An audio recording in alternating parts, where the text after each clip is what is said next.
Who even wants this gameplay? New trade routes, diversified cargo requirements, a wide choice of ships, and ultimately, actual physical interaction with cargo crates that you're transporting. Who is this gameplay made for? After 6.5 years of waiting, cargo hauling in Star Citizen has seen a major update that will continue over the next year, starting with 3.24. And while Pyro and 4.0 may have most of the focus, it's the professions and game loops that gets players most excited. But where is the economy to make things more interesting, and who is this form of cargo hauling for? Today we take a look at cargo hauling in Star Citizen, how it works, why it works this way, and where it goes from here. Is Star Citizen finally becoming your space trucker dream? Thank you for coming to my Tomato Talk.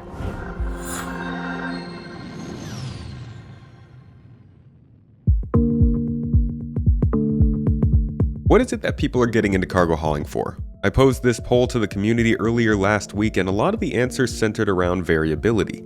Not just running deliveries from A to B, but interacting with cargo, choosing routes based on your desired destinations, experiences, risk levels, and ships. Many of you want a more diverse economy, which we'll talk about here, but everybody seems to look for the ability to get involved in running cargo in different ways based on their playstyles, whether that be with friends, as a small solo hauler, or even enterprising by sending others on routes for you. For all those who comment wondering why anybody would do this, it's a good idea to go look back at the initial documents. Now, I know it shouldn't be a game built on something promised 10 years ago, but there are a multitude of videos throughout the development from 2017 to 2019 to 2021 to last year that speak to the groups of players looking to dedicate themselves to more than just flying back and forth between locations. And while not everybody wants a super in-depth form of cargo hauling, that is what the game has been being built and aiming to do. Always remember with this game, and a lot of other games, if every player enjoyed everything in the game, there'd be less room to assign certain tasks or jobs to certain players, individuals, or even orgs and groups. Diversity is the spice of life, and you don't have to take part in every profession the game has to offer. That being said, you can be a cargo hauler without ever interacting with a box, but we'll get to that. And while each profession is aiming for a wide variety of experiences, like with the other career paths, cargo hauling is still on the long path to reaching that reality of truly diverse gameplay. We can see the current expansions in the gameplay with the latest update, with tractor beams of different strength controlling different sized boxes, locations offering different types of materials, exosuits allowing for more dedicated teams to strategize a bit, and contracts able to be chained together and even assigned to other players. But the current iteration is still just a step in a specific direction.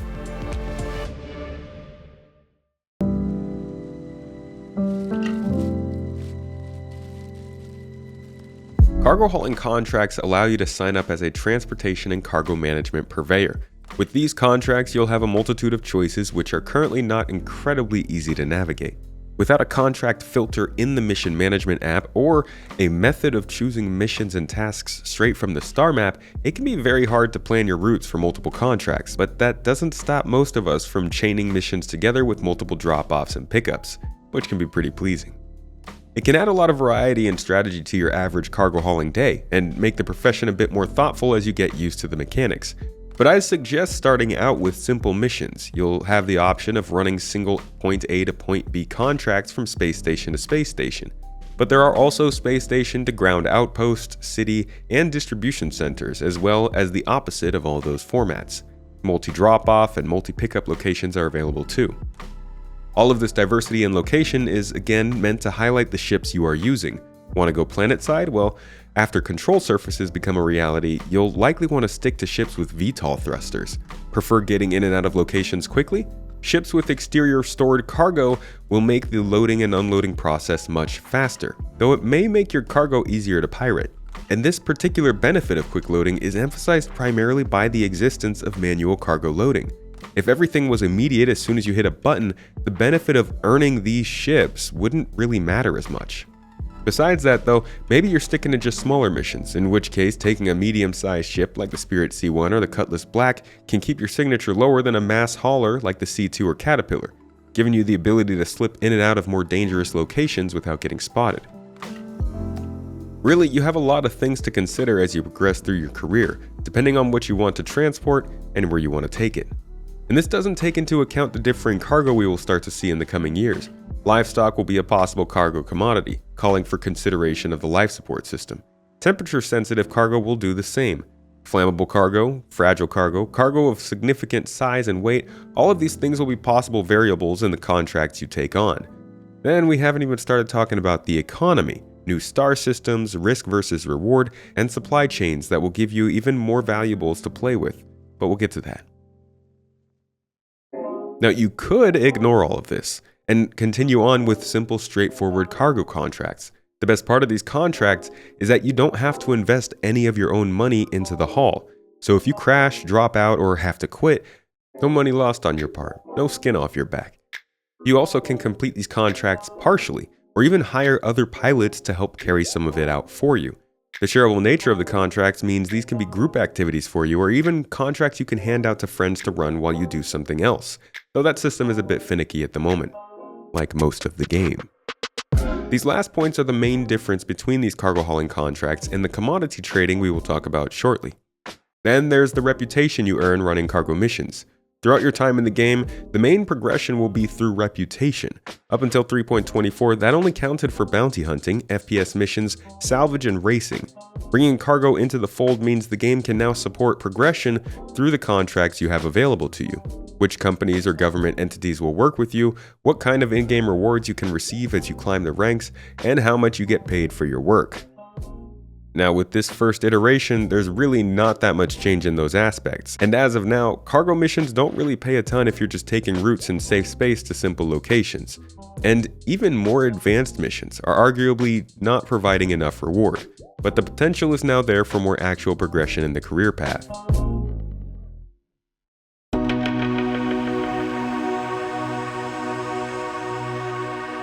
Commodity trading is arguably the more advanced form of hauling in the game. This replaces the contracts, which require you to act as a transport for a company, with your own ability to discover locations that sell goods and find places that will buy them for higher amounts, resulting in profits for you. Compared to hauling contracts, you're looking at profits 10 times what you may see otherwise, but also much more risk as you need to buy the goods, source the location, and find a destination. Regardless, if you do go this route, you have more options available to you. Not only can you buy and sell from anywhere that accepts the goods you carry, you can find cargo, steal it from others, or retrieve it from people running other professions such as salvage. This allows you to join your friend group of salvagers and be the lifeline back to the city where salvage material is sold, allowing your friends to keep doing what they love out in space while you do what you love, hauling the goods. This is an early example of how different forms of gameplay are meant to highlight player interests and allow groups to work together in orgs or as randoms.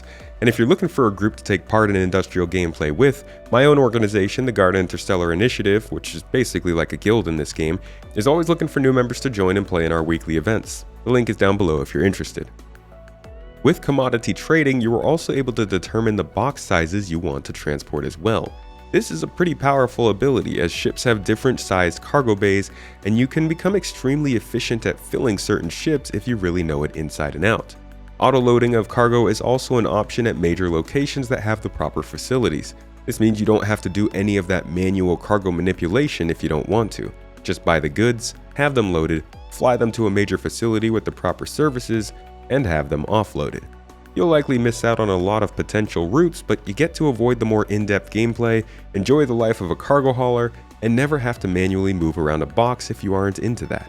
And in the future, it's likely you'll be able to specify just how quickly you want that cargo loaded versus how much you're willing to pay a fee for it. That being said, from the poll on my channel, most of the discussions I've had over the years and the plans this game has always laid out for cargo hauling, manual cargo interaction sounds like one of the most popular reasons for cargo hauling in this game. So if that's not your desire, this might not be the game loop for you. I do realize though that as this game grows, more and more players are finding it with a different idea of what the game should be in mind. And I have no doubt that with each development we'll continue to see arguments about what is best for the game, likely even in the comments of this very video. But if this does sound fun for you, jump in, see what the fuss is about amongst the cargo haulers and whether you enjoy what is likely to be one of the most important career paths in the game. But this is just the game currently. There are several reasons people are still looking forward to what happens next with cargo hauling.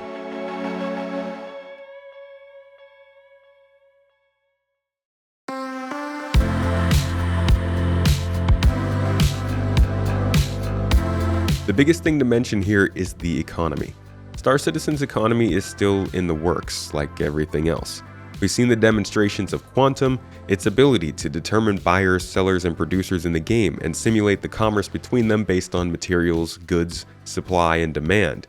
We've seen the devs talk about this even as recently as July, confirming some important aspects of Quantum now being called StarSim, and we'll likely get updates on this system at CitizenCon. But the truth is, right now, the economy still doesn't create the interesting aspects of trade that players might look for in something like EVE Online. And while Star Citizen will never have a fully player-run economy, leaning more towards an economy affected by but not reliant on the players, there will still be constantly shifting prices and needs around the various star systems. I can tell you this, since the creation of the economy team last year, we've seen prices start to fall more into place. Payouts get more attention, those producers, consumers, and transformers of resources have been defined across the game, and new resources have been introduced. All of this has been visible in the monthly reports this year and in-game, but something is still holding the economy back from being launched dynamically, and it's likely related to server meshing. In my poll, y'all made it clear this is the most important thing for you regarding cargo hauling, and I think CIG realizes this, and I'm hopeful we hear something a bit more significant than look at the journal app this year. Besides the economy, AI functionality in this gameplay will also be a huge addition over time. Smuggling will be an aspect of cargo hauling that adds more suspense to the profession when you're running for less than lawful factions. This includes the use of hidden shielded compartments like on the MSR and Constellation Phoenix. Then there's the ability for AI to be involved in loading and unloading ships. In this cargo screen, you can see the ability to pay for more or less workers to be involved, raising the price, but also lowering the time, emphasizing more choice in the player's hands depending on what they want to do and what their priorities are. The scale of trade will also increase quite a bit as new star systems are introduced and trade routes are expanded, continuing to emphasize the need for small ships on planetary routes and larger ships running between systems and trade hubs. I mean, have you seen how big the Hull series of ships are? The Hull C straight dwarfs most of the ships that we use, and the Hull E dwarfs the Hull C. Methods of manipulating cargo are also increasing, even this week. The Atlas exosuit has been introduced as a variable way to move cargo, and the hover trolley, while not in the current patch, was in testing briefly and will likely return as a way to move multiple boxes at a time.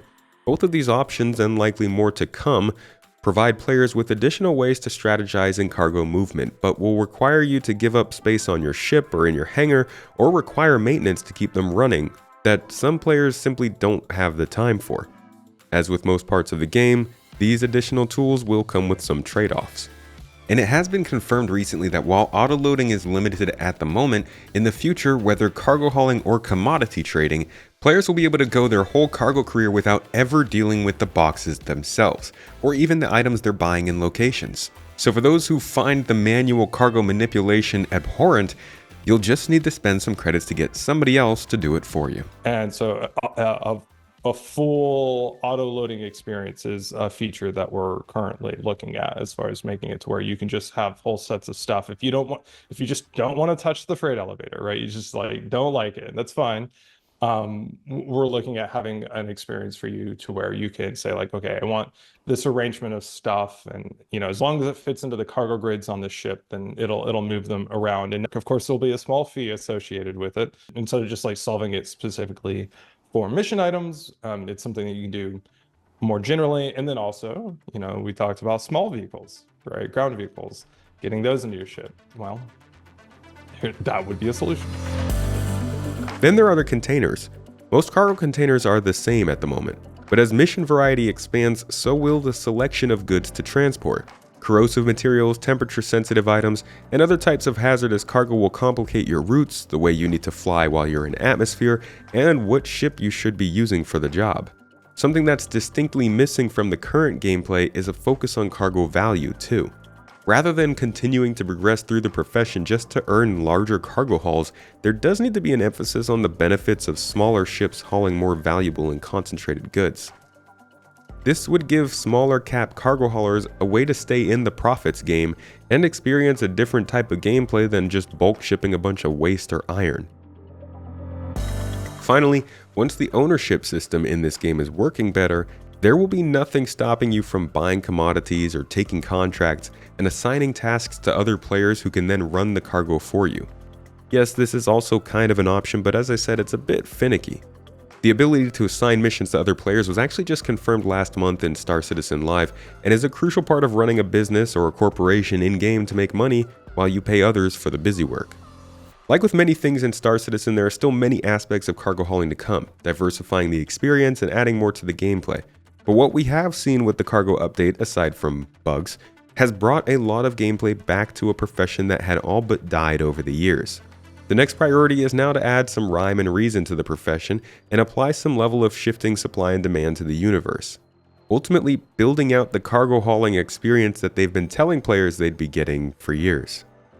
If you'd like to keep up on the process surrounding that development and learn more about Star Citizen in general, you can subscribe here for more of these shorter form videos looking at development past, present, and future. And if you're more into the long form podcasts and deep dives into the details, check out my second channel, Space Tomato 2. I hope you learned something new in this video, and I'll catch you in the next.